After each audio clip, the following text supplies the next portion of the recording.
Now come look at this. Panik, panik, panik, panik.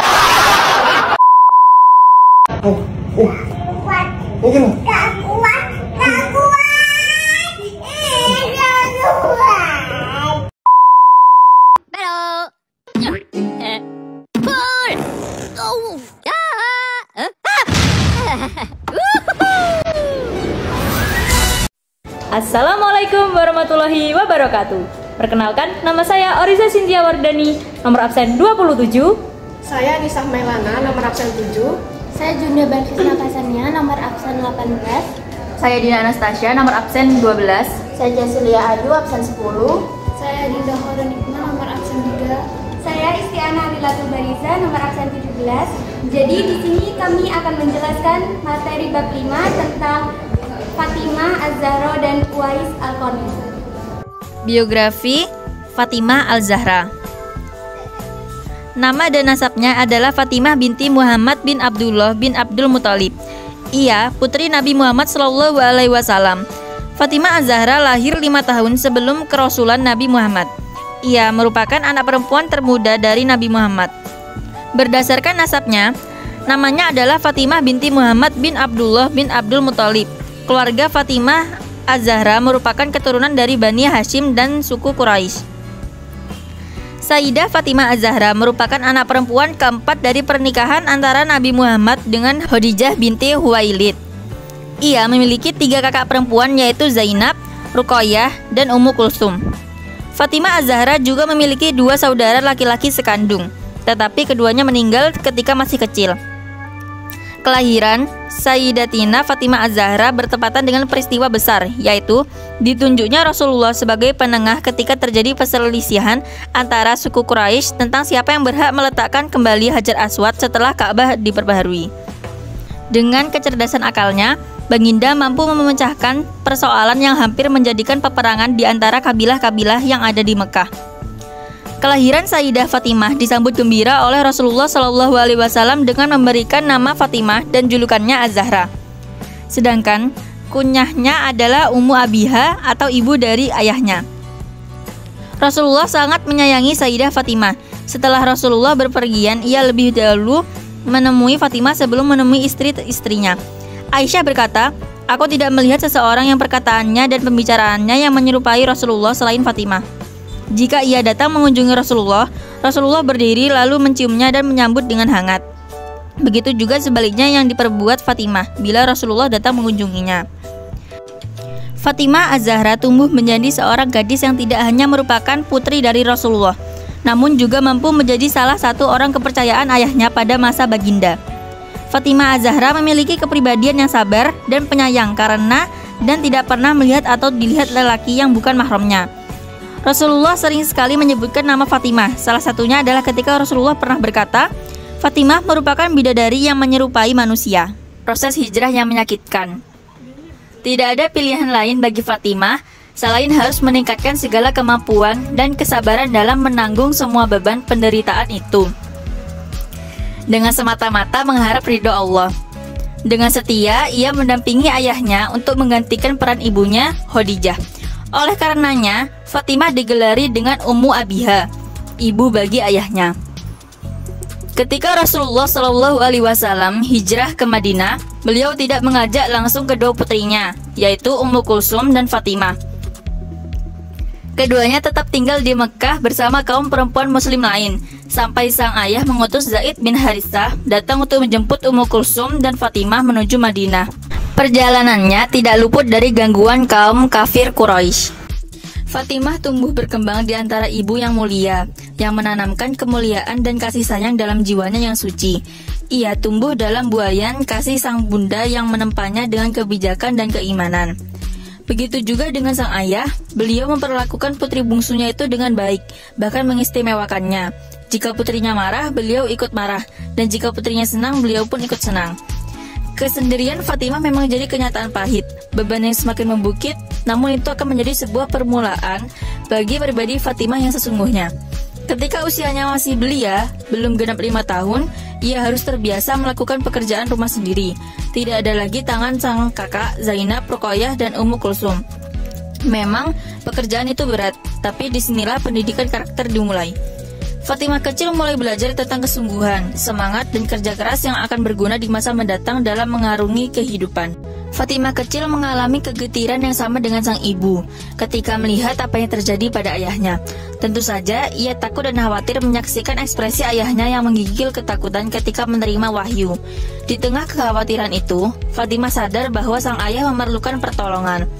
Dia bersama ibunya, Khadijah, tetap menemani, menyelimuti, dan memeluk Rasulullah SAW.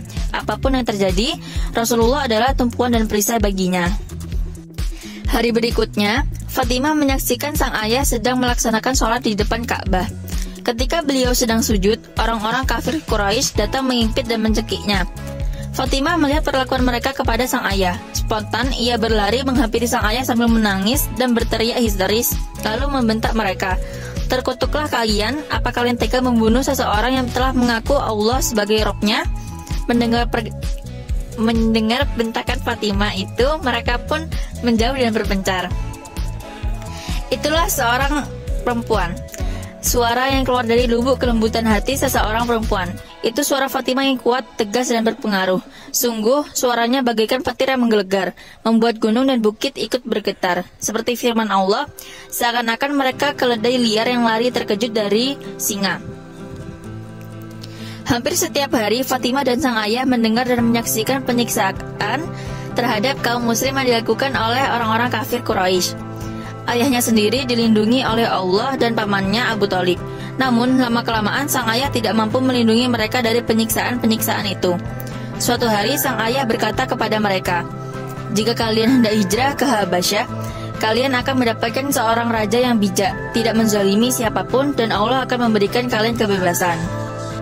Salah satu kepahitan yang dihadapi Fatimah adalah ketika ia mendengar cerita ibunya, Khadijah, bahwa sang ayah dan para sahabatnya mengalami fitnah dan berbagai siksaan dari kaum kafir Quraisy, terutama dari kalangan yang lemah dan tak berdaya seperti para budak. Kaum Quraisy sebagai pemilik budak, mereka seenaknya melakukan berbagai penyiksaan kepada para budak itu karena dianggap telah keluar dari agama yang mereka anut, dan kini beralih mengikuti agama yang dibawa oleh Muhammad. Suatu ketika, Abu Jahal melihat Fatimah sedang sendirian. Tiba-tiba Abu Jahal menumpahkan kemarahannya kepada Fatimah kecil. Ia menampar pipi Fatimah dengan keras. Kontan saja, Fatimah menangis dan mengadu kepada sang ayah. Sang ayah sedih melihat Fatimah menangis. Lalu beliau berkata, "Wahai anakku, pergilah ke Abu Sufyan." Fatimah mendatangi Abu Sufyan. Ia menceritakan kejadian yang menimpanya. Abu Sufyan yang ketika itu belum masuk Islam menggenggam tangan Fatimah lalu membawanya ke hadapan Abu Jahal. "Tamparlah pipinya seperti dia menamparmu," perintah Abu Sufyan seraya membujuk Abu Jahal. Fatimah seperti mendapat keberanian luar biasa. Ia pun lalu menampar pipi Abu Jahal dengan keras. Setelah itu Fatimah kecil pulang ke rumah dan menceritakan peristiwa yang baru dialaminya kepada sang ayah.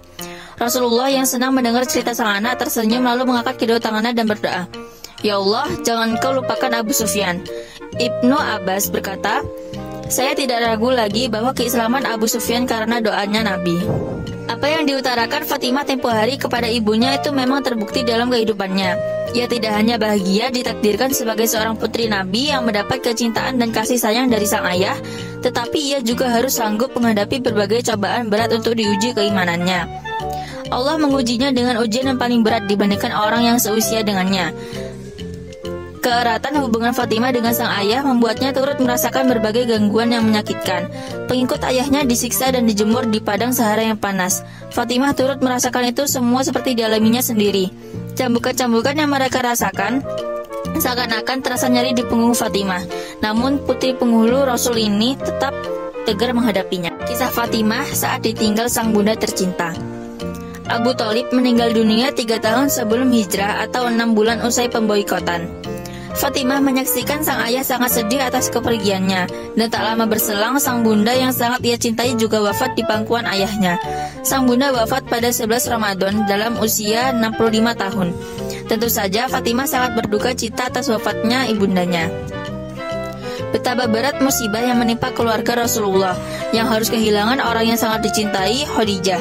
Bagi Nabi, tidak ada lagi seorang istri yang mencintai beliau sejak pertemuan pertama. mempercayai sepenuh hati kebenaran beliau sebagai Nabi dan Rasul, dan berjuang bersamanya hingga saat-saat terakhir. Bagi Nabi, Khadijah adalah seorang teman hidup yang menenteramkan, penghibur di waktu resah, dan penenang di saat gelisah sejak hari pernikahannya hingga detik terakhir wafatnya. Fatimah ditinggal Nabi wafat. Baginda Rasul wafat pada Senin 12 Rabiul Awal tahun 11 Hijriah pada saat Fatimah berumur 27 tahun. Sepeninggal sang ayah, dikatakan bahwa Fatimah tidak pernah tertawa selama sisa hidupnya, dikarenakan ia merana disebabkan kesedihannya terhadap ayahnya, dan karena kerinduannya kepada sang ayah. Hari-hari berlalu, sementara Fatimah mengabdi di rumahnya untuk melayani urusan suaminya, menyempurnakan pengayoman kepada putra-putrinya. Setelah 6 bulan berlalu dari wafatnya, Fatimah jatuh sakit dan bertambah parah sakitnya, tergeletak di rumah beberapa waktu itu. Tidak terlihat keluar sama sekali. Namun, ketika kabar sakitnya sampai ke telinga Khalifah Abu Bakar, dia segera meminta izin untuk menemuinya. Fatimah memberi wasiat kepada Ali, sang suami tercinta. 1.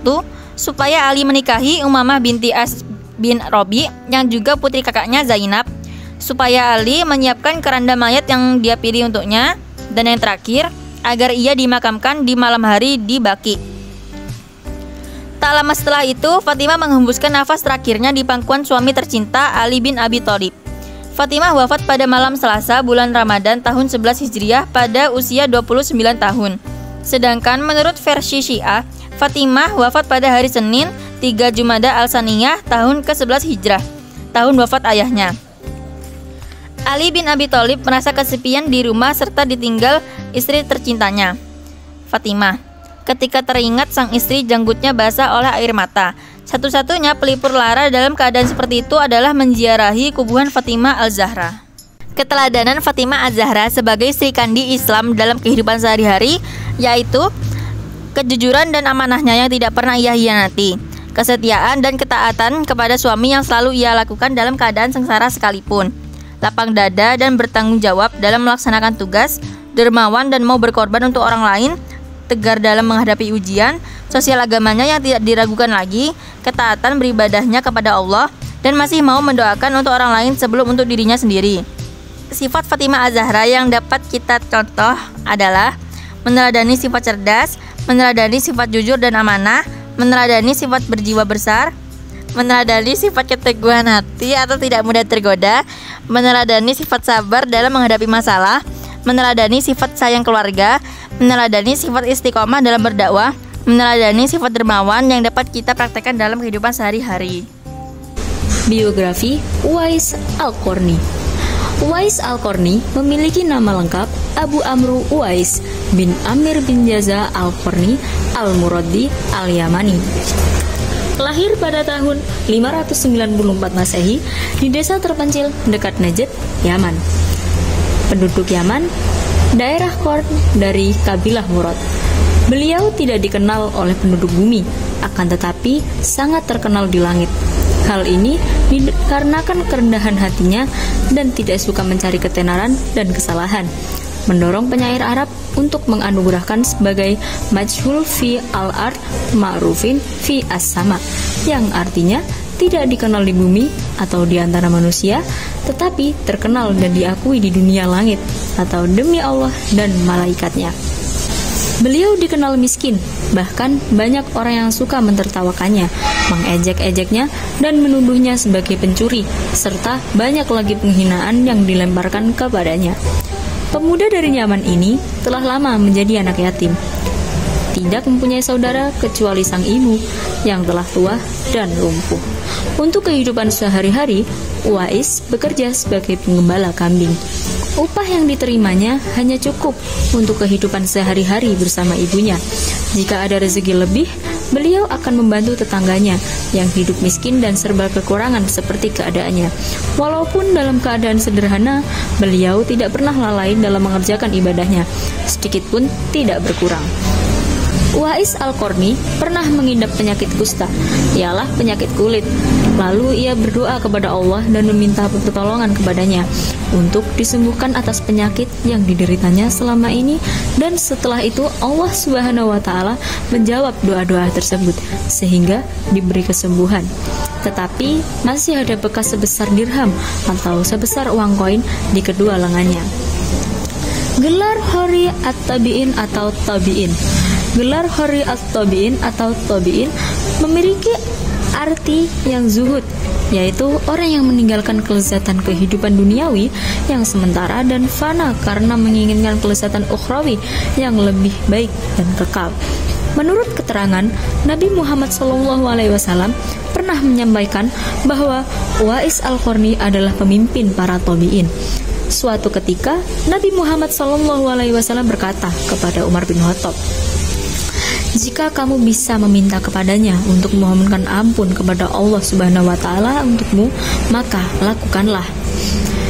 Ketika Umar bin Khattab menjadi Amirul Mukminin, dia bertanya kepada para jamaah haji dari Yaman di Baitullah pada musim haji, "Apakah di antara warga kalian ada yang bernama Uwais Al-Qarni?" Mereka menjawab, "Ada." Umar kemudian bertanya lagi, "Bagaimana keadaannya ketika kalian meninggalkannya?"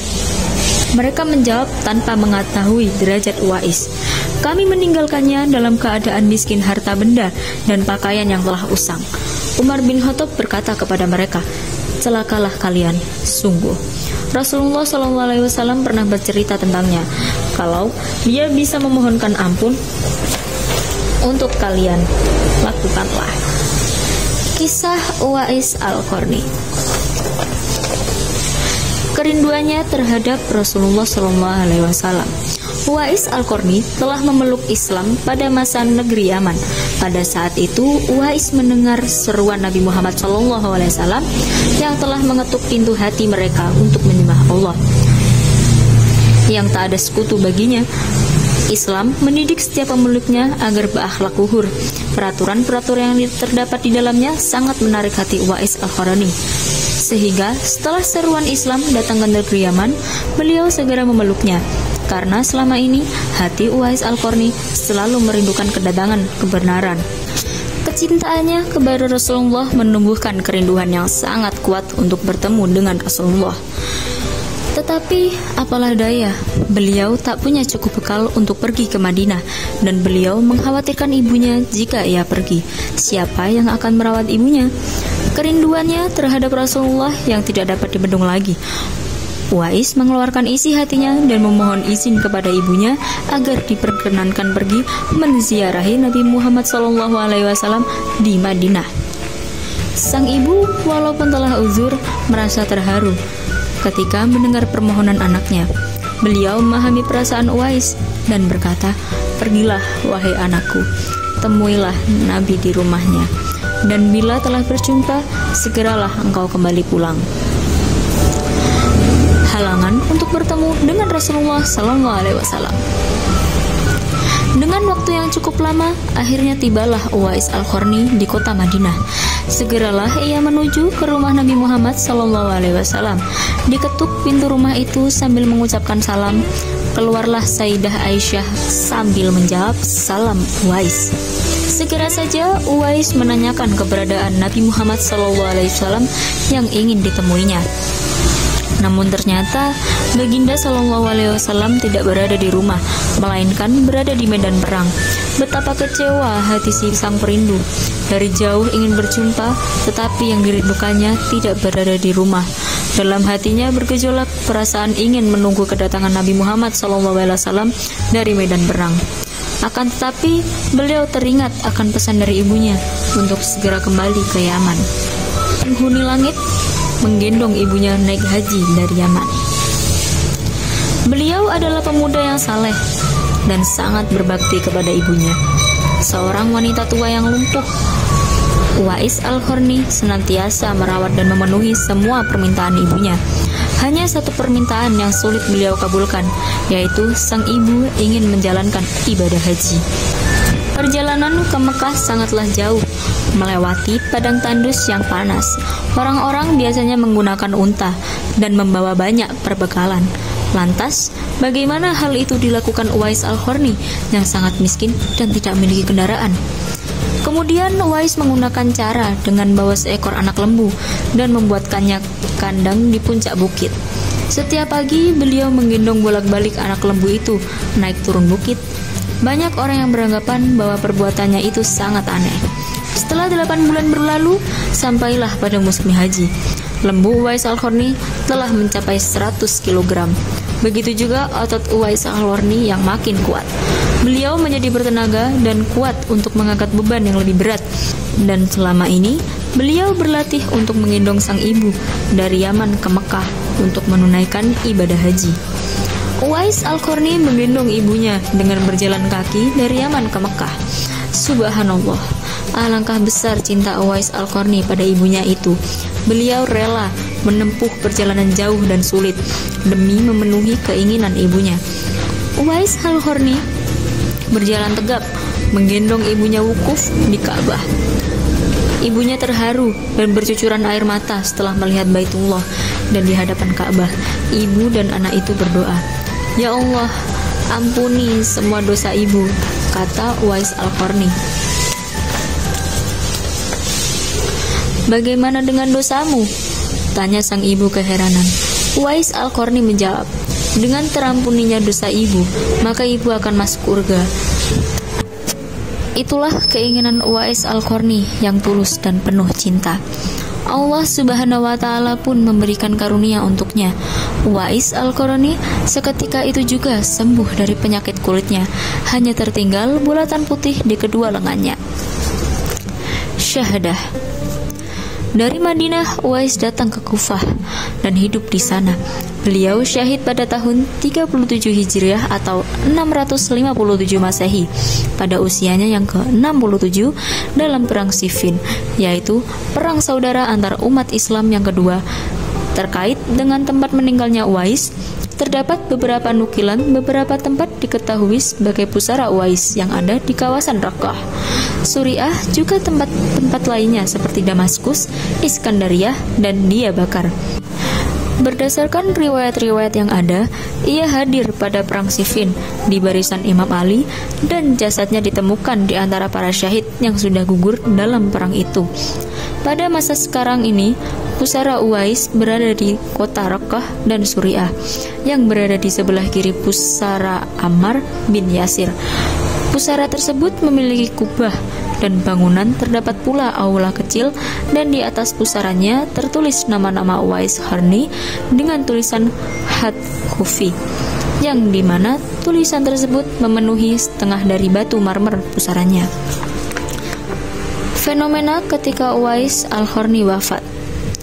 Beberapa tahun kemudian, Uwais Al-Qarni berpulang ke rahmatullah. Anehnya, pada saat beliau akan dimandikan, tiba-tiba sudah banyak orang yang ingin berebutan ingin memandikannya. Dan ketika dibawa ke tempat pembaringan untuk dikafani, di sana pun sudah ada banyak orang yang sudah menunggu untuk mengafaninya. Demikian pula ketika orang pergi hendak menggali kuburannya, di sana ternyata sudah ada orang-orang yang menggali kuburannya hingga selesai. Ketika usungan dibawa ke perkuburan, luar biasa banyaknya orang yang berebutan untuk mengusungnya. Bertakwa kepada Allah Subhanahu wa Ta'ala. Uwais Al-Qarni adalah seorang pemuda yang memiliki penyakit pada kulitnya, hingga tak ada orang yang peduli dengannya. Meskipun begitu, Uwais adalah sosok pemuda yang saleh. Ia selalu taat dalam beribadah dan selalu berbuat baik. Walaupun ia tak dikenal banyak orang, ketakwaan dari Uwais Al-Qarni membuatnya menjadi sosok yang terkenal di langit. Pemuda ini tidak pernah lalai dari membaca kitab suci Al-Quran dan senantiasa menangisi hati.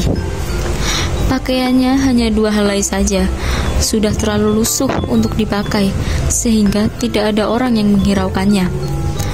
Berbakti kepada orang tua.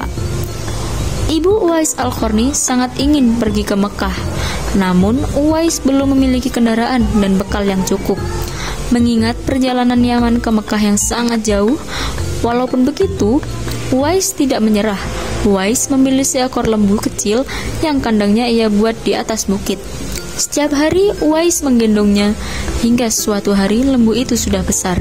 Begitu juga otot Uwais yang membesar. Jadi, apa maksud Uwais menggendong seekor lembu dari kecil hingga beratnya mencapai 100 kg setiap hari naik turun bukit? Ternyata beliau latihan untuk menggendong ibunya ketika melakukan ibadah haji di Mekah. pekerja keras. Meskipun berasal dari keluarga yang kekurangan, Uwais selalu berusaha untuk menghidupi dirinya dan juga ibunya. Uwais Al-Qarni sehari-hari bekerja menggembala domba orang lain di siang hari. Uang hasil dari menggembala tersebut akan diberikan kepada sang ibunda. Sosok yang penyayang. Uwais Al-Qarni adalah seorang anak yatim. Beliau hanya tinggal berdua bersama sang ibunda yang usianya sudah tua. Meskipun begitu, Uwais Al-Qarni sangat menyayangi dan mencintainya. Uwais akan melakukan apa saja yang ibunya inginkan, seperti halnya pergi ke Mekah meskipun Uwais tidak punya bekal yang cukup, tapi ia terus berusaha. Tidak mudah menyerah dan ikhlas. Ujian hidup yang dialami diterima dengan ikhlas dan tidak meninggalkan usaha serta kerja keras untuk keluar dari ujian yang ada, termasuk ketika diuji penyakit kusta oleh Allah Subhanahu wa Ta'ala. Hidup sederhana dan ikhlas. Uwais Al-Qarni sosok pribadi yang sangat sederhana.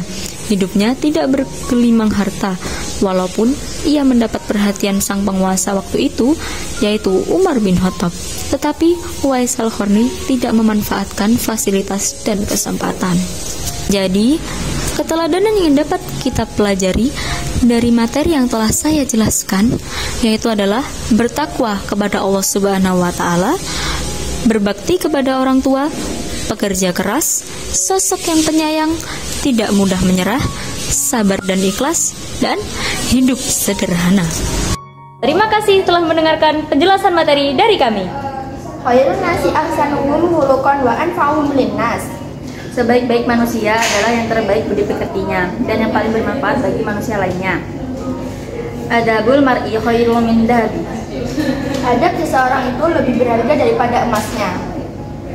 Wassalamualaikum warahmatullahi wabarakatuh.